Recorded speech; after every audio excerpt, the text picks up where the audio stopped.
Senhor presidente, senhores deputados, ontem foi um dia importante para a história do Brasil e essa semana ficará marcada em nossa história como um momento de extraordinária importância para a sociedade brasileira. Eu estou muito otimista que com o resultado da comissão ontem, 58 a 42 os votos, nós conseguiremos no domingo, se for esse o dia da votação, como pretende o presidente da Câmara, Eduardo Cunha, as forças sociais do Brasil que se movimentaram nesses últimos dias, nós vamos barrar o processo de impeachment. Contra os poderosos de sempre, aqueles que mandam no Brasil praticamente toda a sua história, e articulam agora um golpe que talvez não esteja tão claro para as pessoas nesse momento. Mas com o passar dos anos, eu não tenho dúvida nenhuma que a narrativa mais verdadeira sobre o que está acontecendo no Brasil nesse momento será compreendida pela ampla maioria do povo do Brasil. Na minha opinião, e essa opinião não vem apenas da minha cabeça, da minha experiência política, das discussões que faço, mas vem de grandes intelectuais, não só brasileiros, mas de grandes intelectuais internacionais. Citaria um deles, o português, Boaventura Santos. Podia citar inúmeros deles. As pessoas um dia vão compreender o que está por trás de tudo que vem acontecendo. Uma aliança poderosa entre a mídia monopolista, que é ligada aos interesses daqueles que mandam no mundo, que impõem uma única lógica econômica para toda a humanidade, ou melhor, tentam impor, a mesma lógica do pensamento único, autoritário, que levou ao caos em toda a Arábia, o Norte da África, e que hoje o mundo inteiro paga por isso, pelo terrorismo, pela imigração desesperada de milhares e milhares de pessoas que se jogam no oceano, morrendo no Mediterrâneo. Esta mídia representa uma forma de olhar para o mundo, de pensar o mundo, uma forma de olhar para a economia e olhar para as pessoas. Há toda uma lógica por trás da relação que ela faz com a elite que sempre governou o Brasil pensando em si mesma.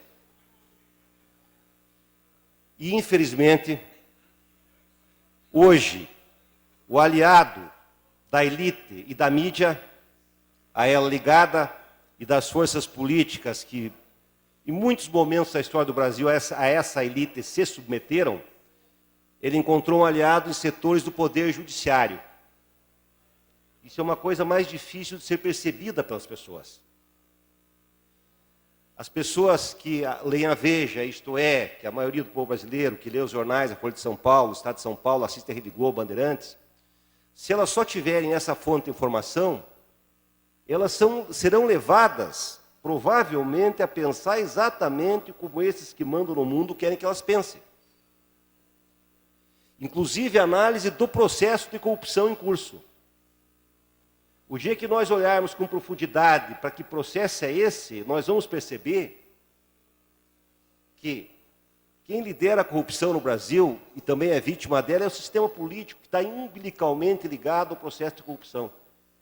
Eu podia ficar aqui falando 2 horas só sobre a questão da Lava Jato, e mostrando rigorosamente que todas as empresas investigadas na Lava Jato, que financiaram campanhas do PT, financiaram também campanhas do PSDB e com muito mais força ainda. Se analisássemos no Estado de São Paulo, veríamos que todas essas empresas, ou a maior parte delas, faz obras no Estado de São Paulo, governada pelo PSDB, e dá 3 vezes mais dinheiro para o PSDB em São Paulo que para o PT, o Partido dos Aliados. Mas isso é uma longa conversa. Para ser desnudado, eu poderei voltar outras vezes na tribuna, para discutir esse processo de corrupção. Agora, eu queria citar apenas uma passagem desse intelectual português, Boaventura Santos, que analisa a Operação Mãos Limpas na Itália, operação que seguiu de modelo para o juiz Sérgio Moro, como ele mesmo diz isso e alardeia. E ele, ao elogiar a Operação Mãos Limpas, sistema intelectual, e elogiar também o novo judiciário que surgiu no mundo, inclusive no Brasil, nós temos que elogiar o Poder Judiciário, mas quando ele aprofunda e compara a diferença entre a Operação Mãos Limpas, que investigou todos os partidos, rigorosamente dentro do Estado de Direito italiano, seguindo a Constituição italiana, porque a Justiça, que é a guardiã da Constituição, se ela violenta a lei e a Constituição, aí está tudo perdido. É o que está acontecendo, infelizmente, no Brasil.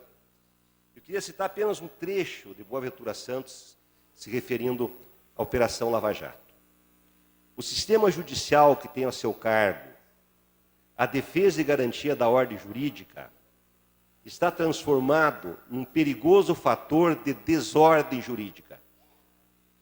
Medidas judiciais flagrantemente ilegais e inconstitucionais, a seletividade grosseira do zelo persecutório, a promiscuidade aberrante com a mídia ao serviço das elites políticas conservadoras, o hiperativismo judicial aparentemente anárquico, traduzido, por exemplo, em 27 liminares visando o mesmo ato político, tudo isto conforma uma situação de caos judicial que acentua a insegurança jurídica, aprofunda a polarização social e política e põe a própria democracia brasileira à beira do caos. Com a ordem jurídica transformada em desordem jurídica, com a democracia sequestrada pelo órgão de soberania que não é eleito, a vida política e social transforma-se num potencial campo de despojos à mercê de aventureiros e abutres políticos. Chegados aqui, várias perguntas se impõem. Como se chegou a este ponto? A quem aproveita esta situação? E nós temos essa palavra abutre político, é muito interessante, porque ela é uma metáfora, né? Uma palavra muito forte. Eu acho que qualquer um que pense um segundo sabe de quem se pode falar, quem é o grande abutre político na história do Brasil, que é exatamente o senhor Eduardo Cunha. E que ontem revelou-se um segundo, que é o vice-presidente da República. Pássaros que se alimentam os que estão mortos e cheiram aqueles que eles pensam que estão mortos. É o que fez ontem o senhor Michel Temer, na conspiração clara agora, fingindo, ou vazando, melhor dizendo, um texto dele e tramando contra a presidenta legitimamente eleita. E é claro que quando eu faço referência a Eduardo Cunha e a Temer, eu não faço referência ao PMDB. Pelo contrário, este senhor Eduardo Cunha e Michel Temer são aqueles que nunca permitiram, por exemplo, que uma liderança como o senador Roberto Requião, a maior liderança da história do Paraná, 3 vezes governador eleito pelo povo, e que nunca traiu seus princípios políticos ao sabor do vento e do momento histórico, nunca pôde chegar a ser candidato a presidente. Foram esses mesmos que impediram que o setor mais popular, mais democrático do PMDB pudesse algum dia apresentar o seu discurso para a sociedade brasileira. Então não é desse PMDB que eu falo. Esse PMDB tão bem representado nesta casa hoje pelo deputado Requião Filho, deputado Nereu Moura, deputado Ademir Bier, senhores deputados do PMDB, que estão abrilhantando esta casa. Mas, senhor presidente, eu faço discurso para também dizer algumas palavras sobre o deputado federal Aliel Machado, que fez um voto muito bonito ontem, muito sincero, muito humilde, mostrando as suas contradições, inclusive. Isso é uma coisa que merece respeito à população, como um jovem de 27 anos. O deputado federal mais votado da história de Ponta Grossa.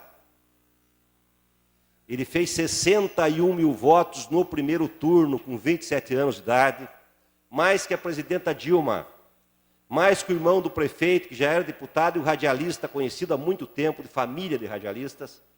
Ele fez 61 mil votos, o segundo colocado, 46, o deputado Sandro Alex. Disputou com vários candidatos. Mas quem conhece a história do Aliel dos seus 27 anos. E quem conhece com mais profundidade a história de Ponta Grossa, entende perfeitamente as razões do seu voto. Ponta Grossa é uma cidade que, apesar de chamam de uma cidade conservadora, porque as elites pontagrossenses têm muito poder nas instituições que comandam a cidade. Nos jornais, em grande parte das rádios, instituições da sociedade civil.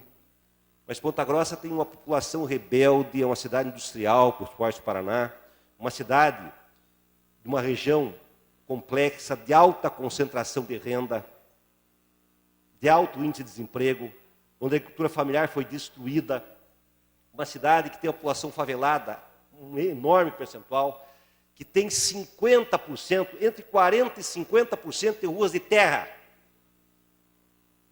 E é uma das cidades mais antigas do Paraná, ela tem um povo rebelde. E essa rebeldia, quando é dada vazão, ela se revela, se mostra, é uma cidade muito interessante. O Aliel é um jovem que mora numa das vilas mais pobres de Ponta Grossa, Vila Ilgenberg. Ele até brinca, é o único deputado federal que mora até hoje em rua de terra, que não tem pavimento. Ele era um guri prodígio. Então os políticos, inclusive, às vezes ele falava na televisão, porque falavam muito bem desde criança. A assistente social do município ajudou na sua criação, na sua formação. Tem uma mãe que é uma heroína. E ele se revelou desde o início uma pessoa muito sensível, foi líder estudantil, trabalhou na direção da Paraná Esportes, quando o Roberto Requião era governador, durante 2 anos. Depois eu tive a honra de contar com ele na minha assessoria por 2 anos.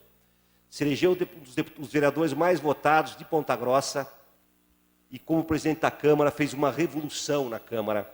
Mostrou que tem personalidade, coragem, transformou totalmente a gestão da Câmara e a cidade de Ponta Grossa, entendendo a sua coragem, a sua força, a sua sensibilidade com as questões sociais, o elegeu o deputado federal mais votado de sua história.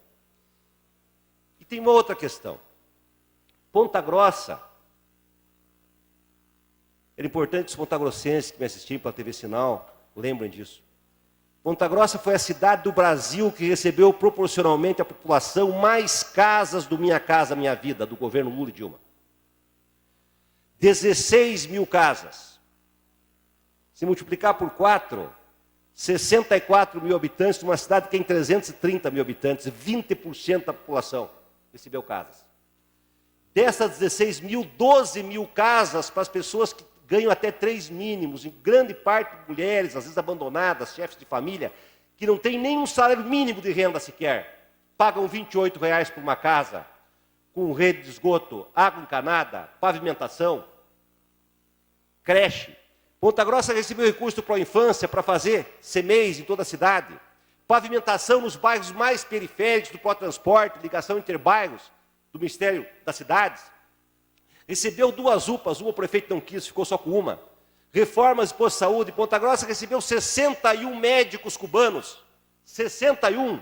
É a cidade do Brasil que proporcionalmente mais médicos do mais médico recebeu para atender o povo pobre. Pronatec, Bolsa Família. Será que as pessoas se esqueceram disso? Parece que parte do povo se esqueceu. Que nós passamos a maior crise mundial da história do capitalismo desde 1930, com pleno emprego no Brasil. Tudo isso foi esquecido. Por causa de uma operação midiática. Não que nós sejamos a favor da corrupção. Quem cometer corrupção tem que ser preso. Mas a justiça tem que dar direito para as pessoas se defenderem e deve agir de acordo com a lei que é em base e a fundamenta, e não contra a Constituição. O juiz Sérgio Moura cometeu crime. E ele cometeu um crime, sendo juiz, quando permitiu vazar para a imprensa um grampo telefônico feito depois que acabou o horário dado pela justiça, que ele mesmo concedeu. Ele não podia grampear o presidente da República, é crime, isso não pode ser feito, e um juiz não pode cometer crime. Quando ele conduziu um ex-presidente da República, que saiu do governo com 80% de aprovação, que não é um cidadão comum, ele representa milhões de pessoas. Por isso, ele tem que ter um tratamento diferente. Quando ele foi conduzido coercitivamente, sem precisar, ele criou Para concluir, deputado. Um ataque sistemático a um projeto político que nunca foi feito contra nenhum outro presidente da história do Brasil. Então, senhor presidente, é muito importante, nesse momento tão difícil que passamos, que nós possamos refletir com profundidade sobre o que de verdade está acontecendo. E por isso o povo começa a perceber. Eu tenho certeza que hoje já 40% do povo brasileiro é contra o impeachment. A Folha de São Paulo fez pesquisa semana passada, chegou a 33%. Hoje já estamos em 40%. E até domingo, quando o tempo se acelera, uma porcentagem maior do que esses 40% já vão estar compreendendo essa grande farsa do impeachment, esse grande golpe contra o Estado de Direito, que nós temos que impedir com todas as nossas forças e usar toda a nossa potência e nossas possibilidades. Obrigado, senhor presidente e senhores deputados.